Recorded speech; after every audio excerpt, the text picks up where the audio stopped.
referencia. Vamos a hablar también, vamos a hacer hincapié también en la toma de muestra de virus respiratorios, o sea, lo que es el hisopado nasofaríngeo.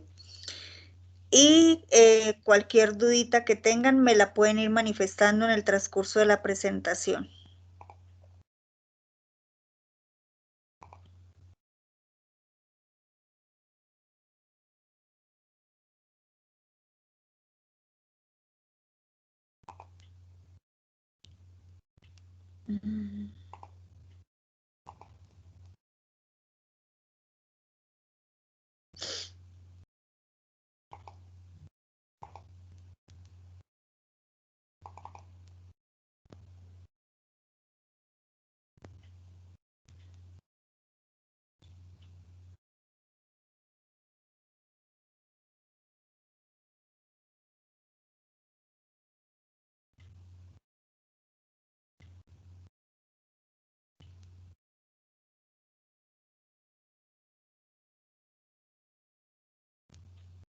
Está un poco lento.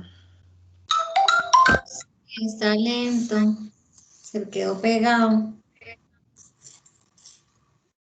Ahí que ven la presentación de PowerPoint.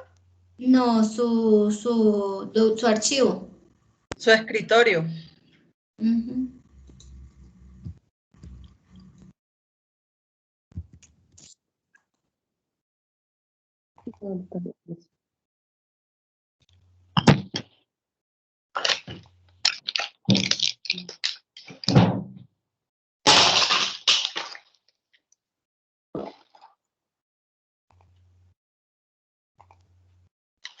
¿Dónde van los...? Ahí. Ya, sí, señora. Listo.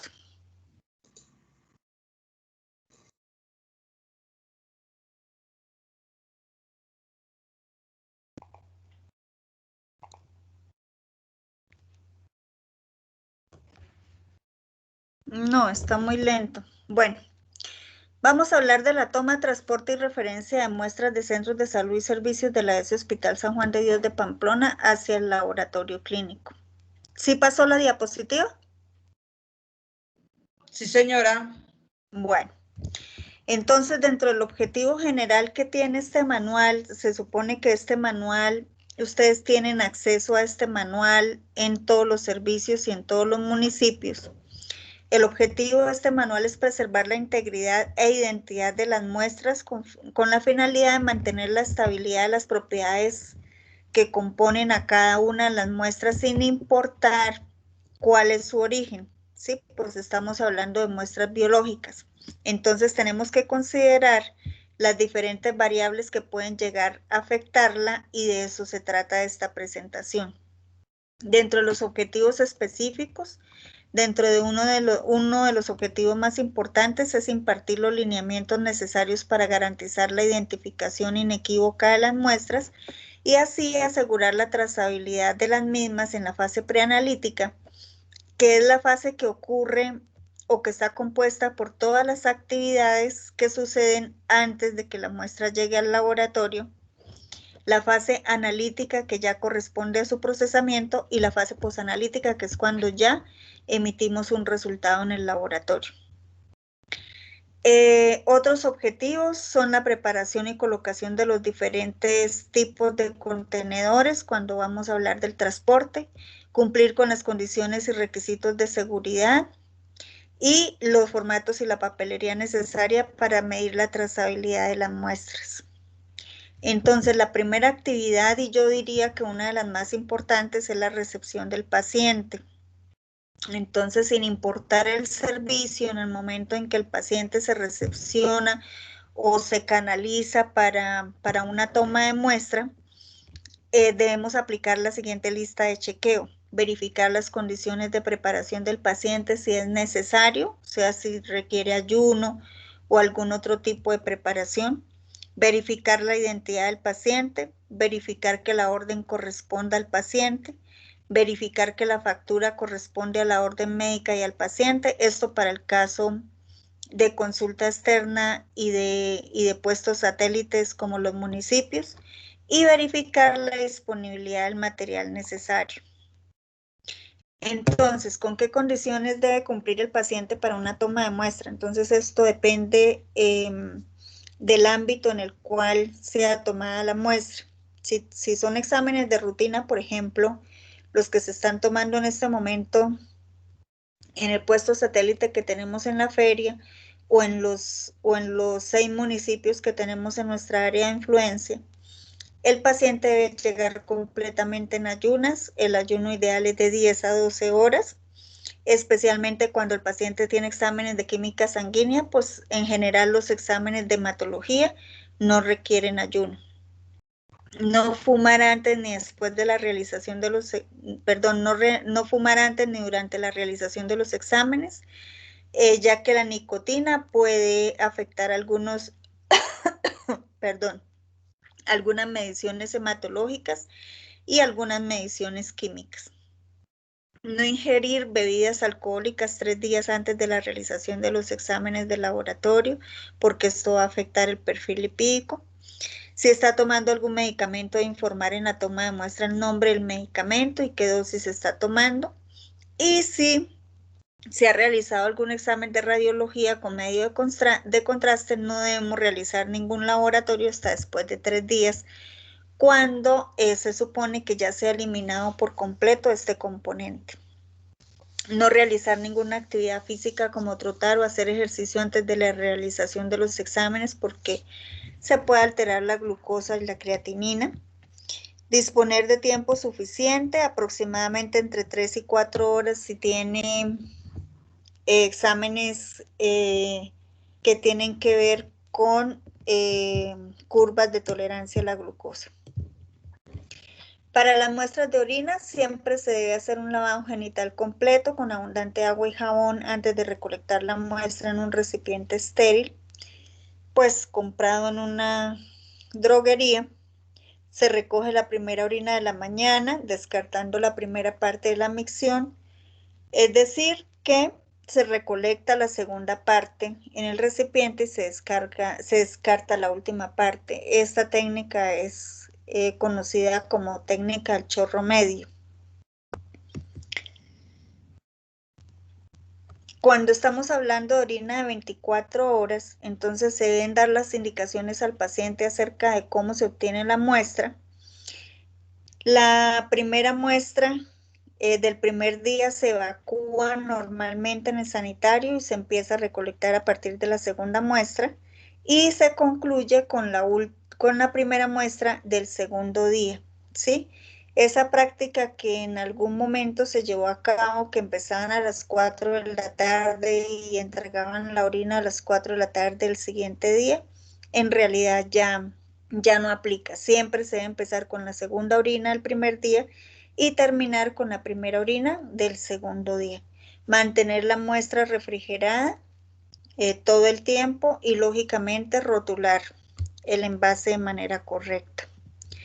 Para coprológicos o coproscópicos, es decir, cuando estamos hablando de la muestra de materia fecal, esta muestra debe ser emitida espontáneamente en un recipiente adecuado.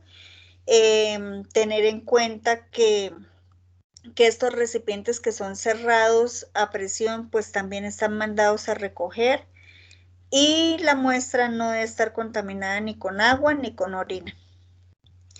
Para exámenes de urgencia, hablando específicamente del parcial de orina y de la materia fecal, las condiciones son exactamente las mismas que ya les expliqué. Bueno, ya habiendo agotado esta parte, les comento que en cada manual de toma y referencia de muestras hay un folleto que se llama Condiciones de preparación para los pacientes. Ese folleto es importante que lo estudien, y aún más importante que sea socializado con los pacientes en el momento en que es generada una orden de laboratorio.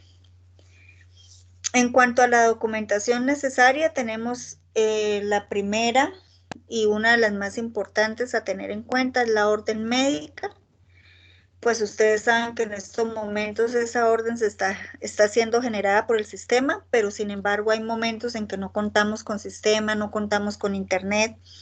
Bueno, cualquier otro tipo de circunstancia que nos impida generar la orden por el sistema, la orden médica debe llevar como mínimo los datos de nombres y apellidos, edad, sexo, tipo y número de identificación, entidad afiliadora, la impresión diagnóstica, los exámenes a realizar y la firma y sello del médico.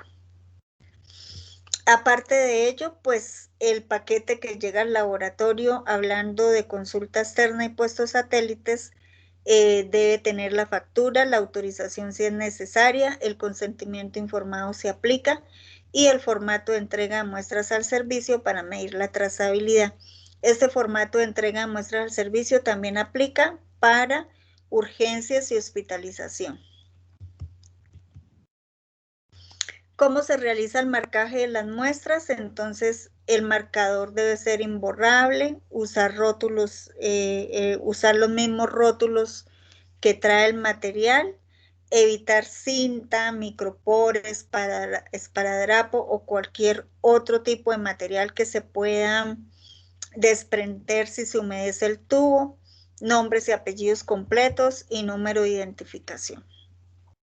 Para lograr la identificación inequívoca, que si ustedes pusieron atención, es uno de los objetivos principales de esta presentación, tenemos que verificar 3 correctos.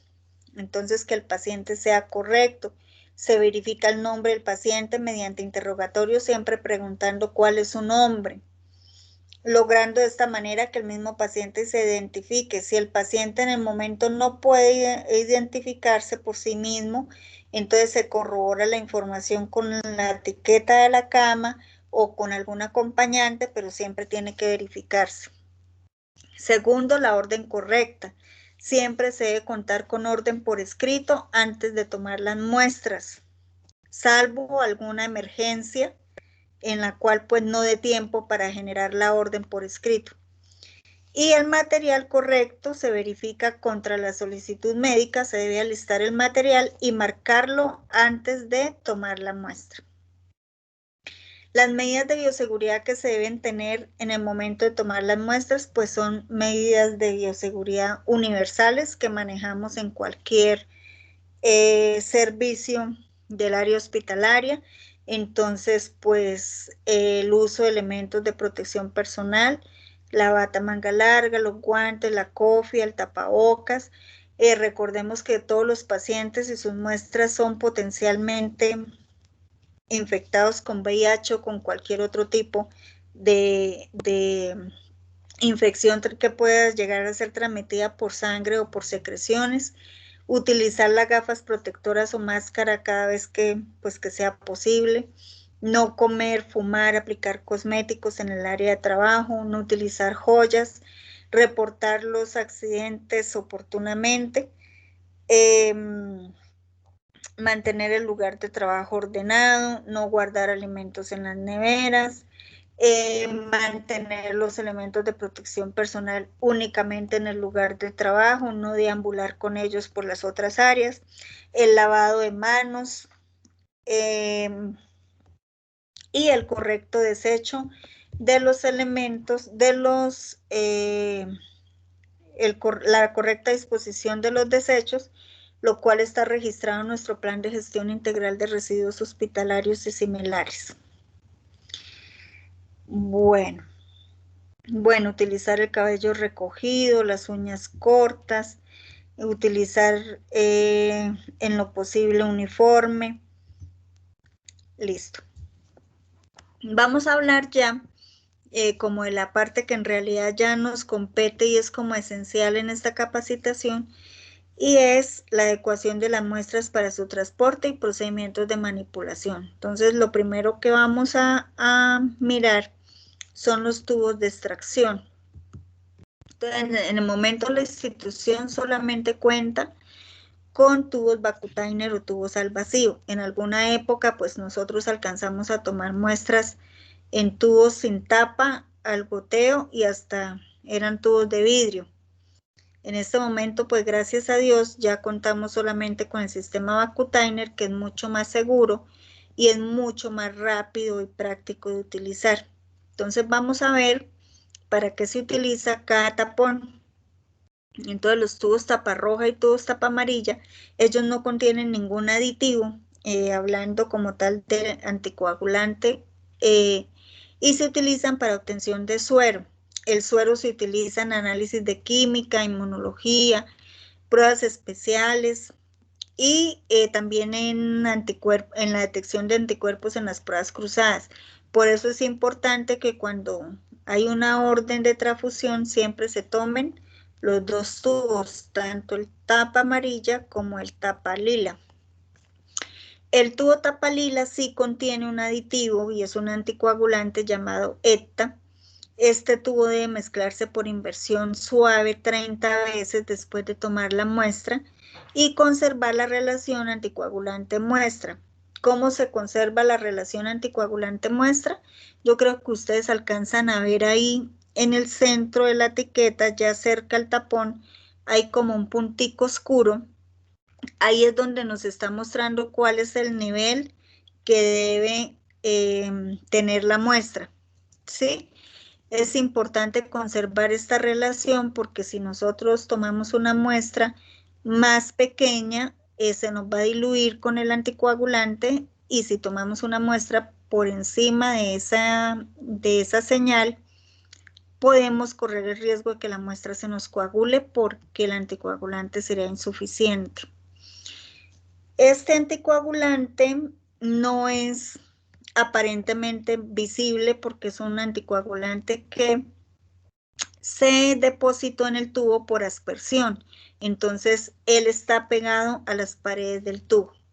¿Para qué se utiliza este tubo? Para análisis hematológicos como cuadro hemático, grupos sanguíneos, reticulocitos, extendido de sangre periférica, etc.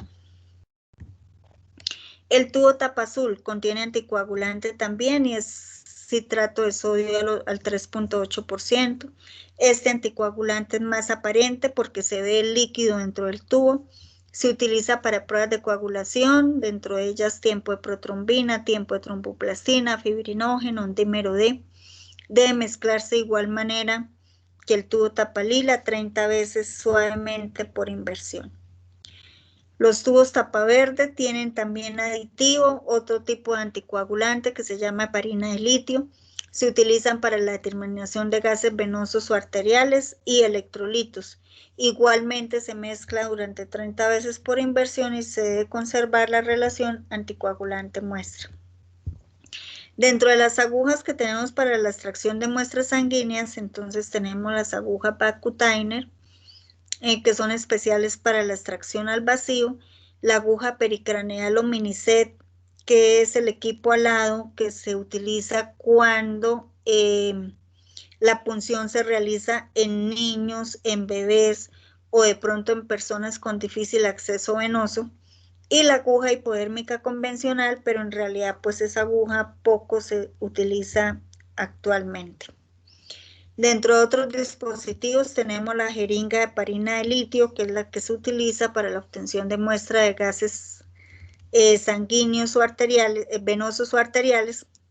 Se debe tomar directamente del vaso sanguíneo y no trasvasar muestras de los tubos a las jeringas, porque pues ahí estamos haciendo trampa y podemos estar haciendo que se genere un resultado erróneo al paciente. Otros dispositivos tenemos los recolectores de muestras especiales como la orina y la materia fecal. Entonces ahí hay dos fotos de cuáles son los recipientes adecuados para este tipo de recolección. Mínimo se debe recolectar en el caso de la orina la mitad del recipiente, y en cuanto a materia fecal pues sí, dependiendo del examen, pero mínimo se debe recoger una cantidad muy similar al tamaño de un frijol. Si nosotros recolectamos una muestra de un bebé en una bolsa pediátrica, en el caso de una orina, lo correcto es transferir la muestra a un recolector, y en el caso de la materia fecal, si se recolecta en el pañal colocando el pañal un pañal desechable al revés, es decir, con el plástico hacia adentro, también se debe transferir al recipiente adecuado. En cuanto a muestras especiales, tenemos las secreciones vaginales, para las cuales hay que realizar un extendido en la lámina portaobjeto en forma de ovillo y reservar el aplicador en 1 mililitro de solución salina. ¿Cómo sabemos cuánto es 1 mililitro? Más o menos el tamaño que hay de la última falange del dedo meñique. Si nosotros colocamos más solución salina, muy posiblemente la muestra se nos diluya, y si colocamos menos, la muestra se puede desecar, sobre todo cuando esta muestra ha sido generada en algún puesto satélite. Hay muestras especiales que no deben ser tomadas por las unidades, sino solamente por el personal de laboratorio, como el KUH, que es un examen directo para investigación de hongos, y muestras para cultivo, excepto las muestras de orina, materia fecal o secreciones obtenidas mediante procedimiento invasivo, y la secreción uretral. En cuanto a las muestras para apoyo a programas de salud pública, tenemos el esputo. Hay que tratar de que ese esputo sea seriado, que se tomen las 3 muestras en todos los pacientes. Ese indicador nos lo miden como institución. La primera muestra se debe tomar cuando se detecta un sintomático respiratorio, es decir, aquel que tiene tos persistente durante 2 a 3 semanas. La segunda muestra al día siguiente, la tercera muestra en el momento de entregar la segunda muestra. Si el paciente vive en un área de difícil acceso, entonces se pueden recoger las 3 muestras en el mismo día con un intervalo aproximadamente de 2 horas entre muestra y muestra, y se deben recolectar en un frasco o boca taparrosca ancha y ser recolectado en lugares abiertos y ventilados. Para emitir estas muestras de apoyo a programas de salud pública o enfermedades de interés en salud pública, se deben sujetar a los protocolos del CIVIGILA y deben acompañar la documentación necesaria como la orden médica, el carnet de vacunación se aplica, el documento de identidad, consentimiento informado se aplica y la ficha epidemiológica. Por ejemplo, este consentimiento informado no puede faltar en la toma de la prueba de VIH, independientemente de cuál sea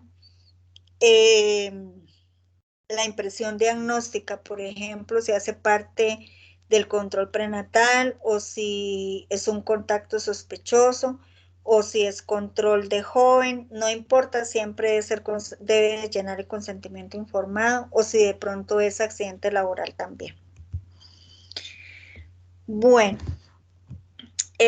voy a terminar la presentación y ahorita al final hablamos de las muestras para virus respiratorios. Entonces, ¿qué variables influyen en la estabilidad de las muestras? La temperatura, la agitación, la luz, el tiempo de transporte, la separación oportuna. Esto es para que ustedes sepan cuál es el procedimiento que se lleva a cabo en el laboratorio cuando las muestras son enviadas a otros laboratorios, sea de referencia o sea el laboratorio de salud pública departamental.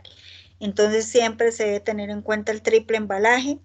El primer embalaje es el del tubo primario, o sea, el que contiene la muestra. El segundo embalaje es un frasco, que es el que va a ser depositado directamente en la cava, y esta cava debe ir perfectamente rotulada con todos los datos y con los stickers de riesgo biológico.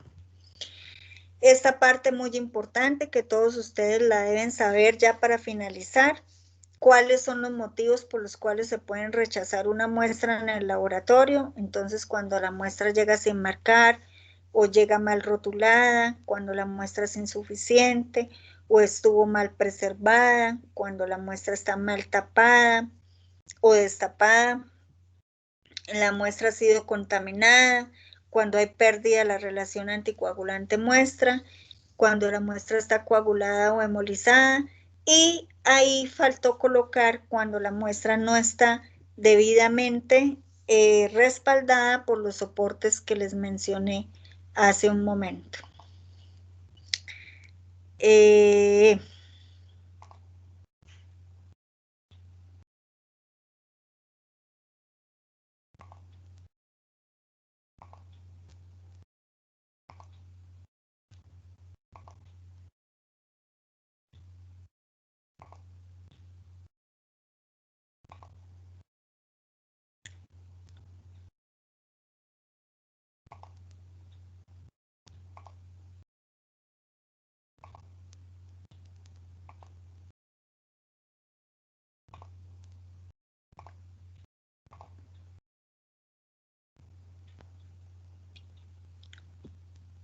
¿Ven en la pantalla un video de YouTube? Sí, señora.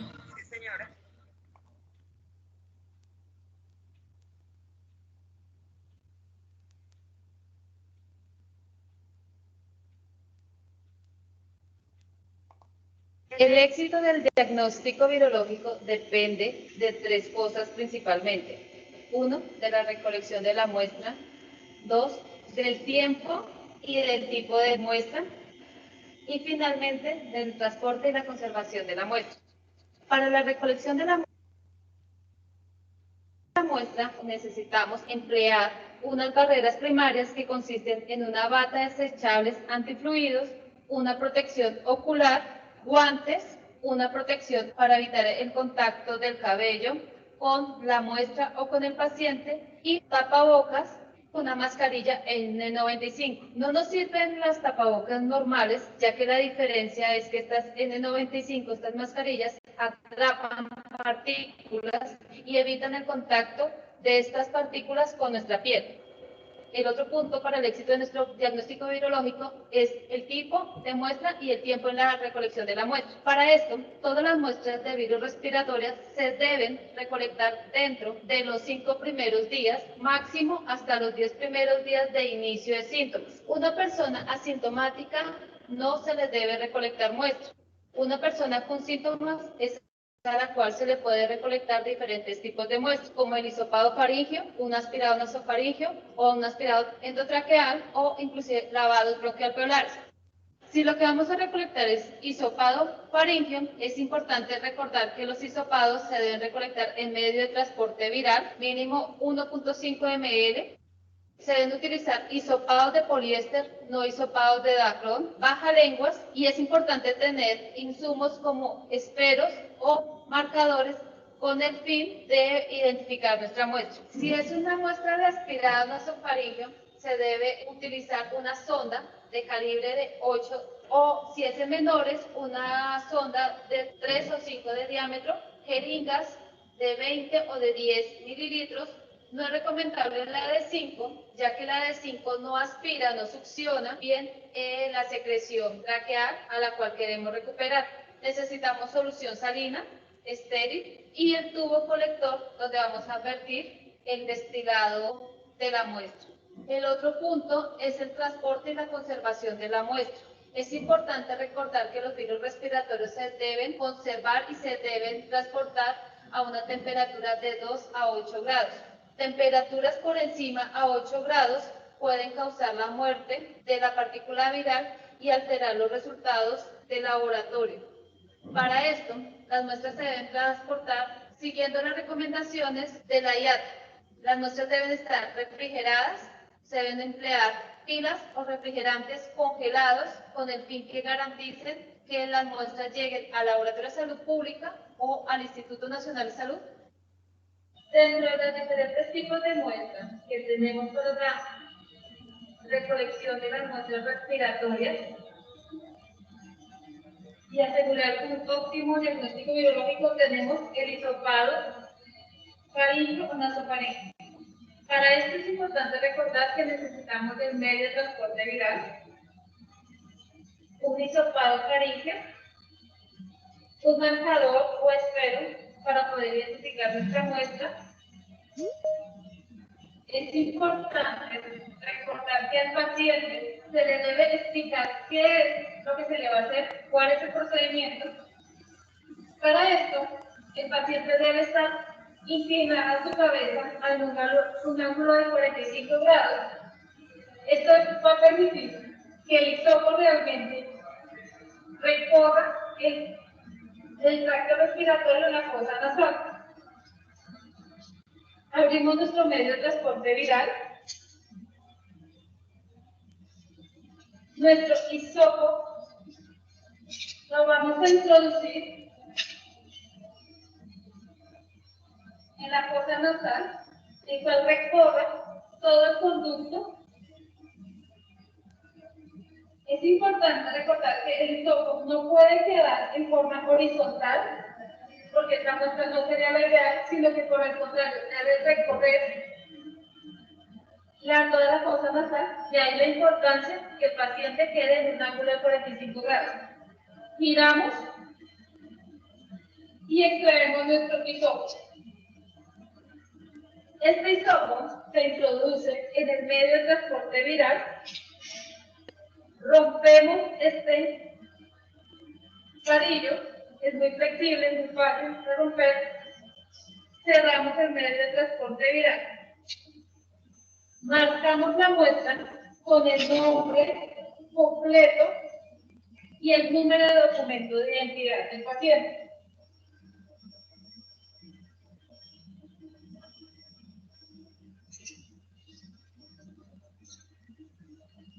Si por el contrario, la muestra que vamos a recolectar es un aspirado nasofaríngeo, vamos a requerir de una sonda, la cual va a depender si nuestro paciente es mayor o menor.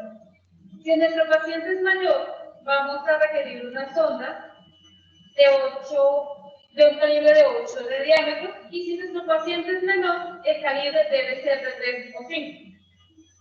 Vamos a necesitar solución salina, estéril. Vamos a requerir una jeringa de 5, de 10 o de 20. La de 5 no es recomendable, ya que no succionamos óptimamente, mientras que con la de 10 o la de 20 hacemos mayor succión de nuestra secreción. Por lo tanto, también se le debe explicar al paciente qué es lo que le vamos a hacer, cuál es el procedimiento. Lo acostamos para medir el recorrido o cuál es el tamaño de la sonda a introducir en la cavidad nasal. Se hace midiendo desde la fosa nasal hasta el óvulo de la oreja. Esta distancia es la que nos dice cuánto es lo que tenemos que introducir de sonda al paciente. Con nuestra jeringa vamos a destilar o vamos a succionar 5 ml de solución salina.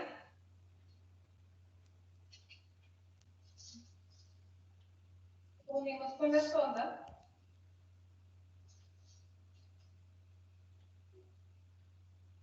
La distancia que vamos a introducir fue la que ya medimos previamente. Y esta sonda debe viajar por todo el conducto de la fosa nasal hasta llegar a nuestra nasofaringe.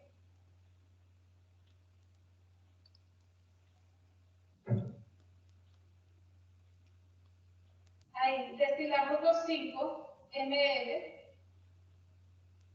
y de inmediato succionamos otra vez. Generalmente lo que se recupera no son los mismos volúmenes 5 ml, sino que vamos a recuperar un poco menos. Esto es lo que vamos a dejar como muestra de aspirado nasofaríngeo.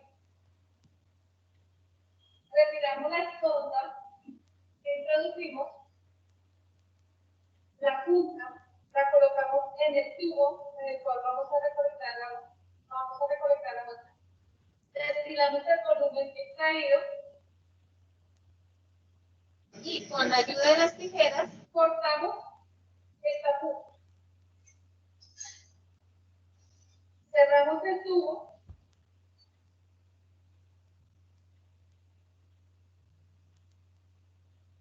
El resto de la sonda se debe eliminar en bolsador.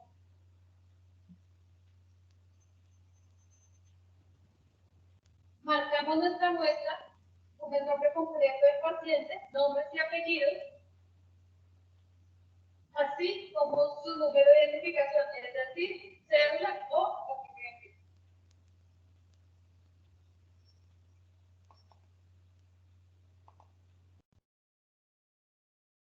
Bueno, listo.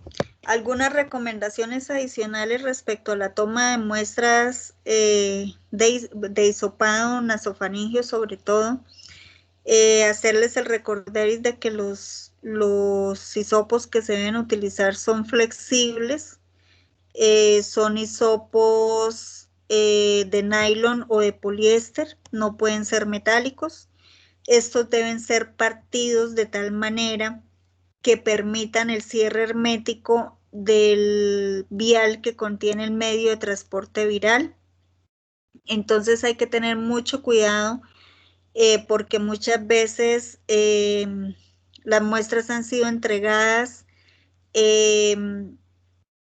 no muy bien tapadas porque la longitud de la fracción de hisopo que se ha dejado dentro del vial es más larga que el mismo tubito que lo contiene. Entonces sí tener eso muy en cuenta, que la longitud permita el cierre hermético del vial contenedor del medio de transporte.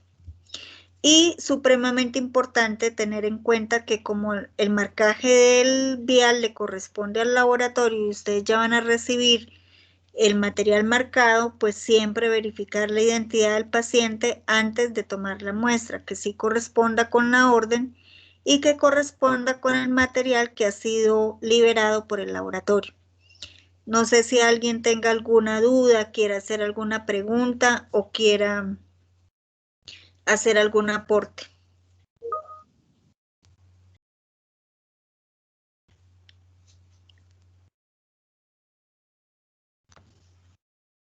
Hola, Doc, quiero hacer una preguntita. Lo que pasa es Sí, que dígame.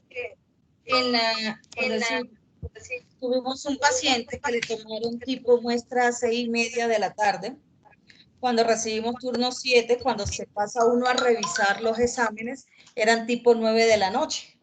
Cuando vamos a revisar, la cédula del paciente correspondía, era la de ella, pero habían ingresado otro nombre.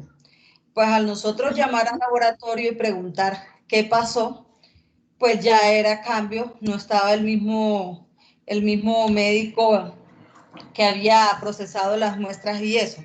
En ese caso, ¿ahí qué se hace? Porque el que recibió la muestra ya no estaba. Nadie nos daba razón sobre esas muestras. ¿Hay que volver nuevamente a tomar las muestras o qué se hace ahí? Porque lo que se hizo fue que cambiaron el nombre y ya, pero uno queda como con la duda, la cosa, uno no sabe si sí o si no. Incluso a la paciente yo alcancé a darle copia del examen cuando ella me dice, doctora, usted me está entregando el que no es.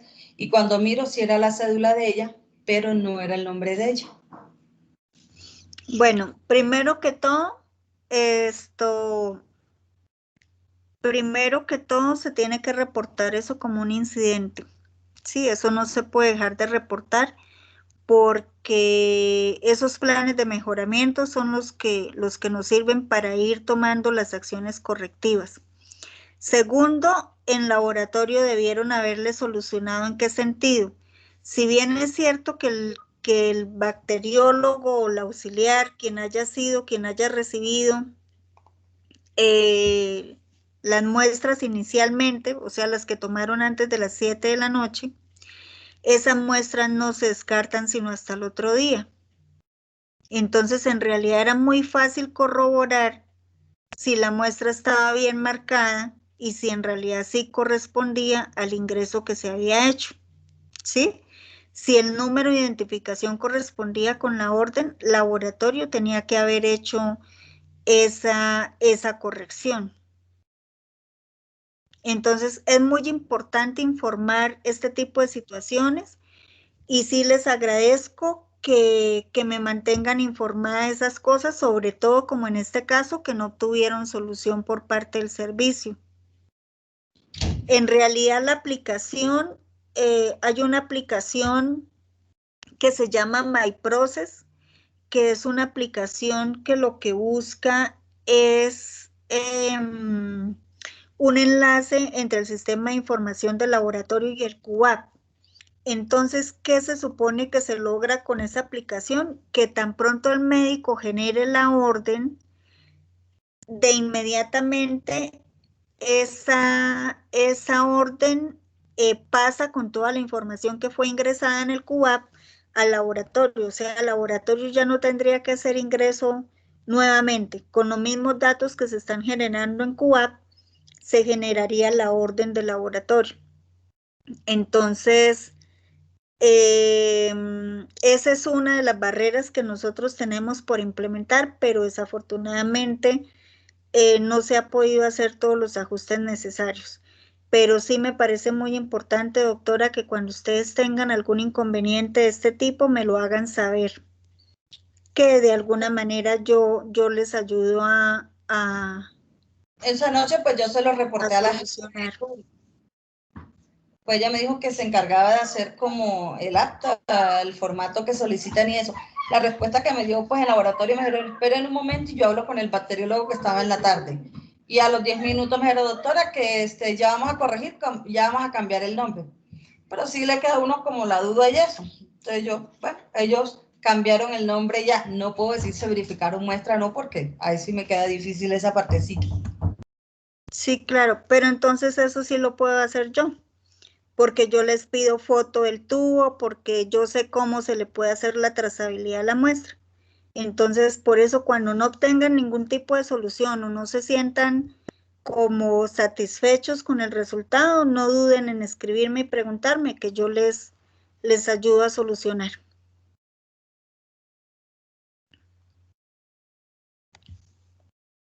No sé si alguien más tenga alguna duda o alguna otra intervención.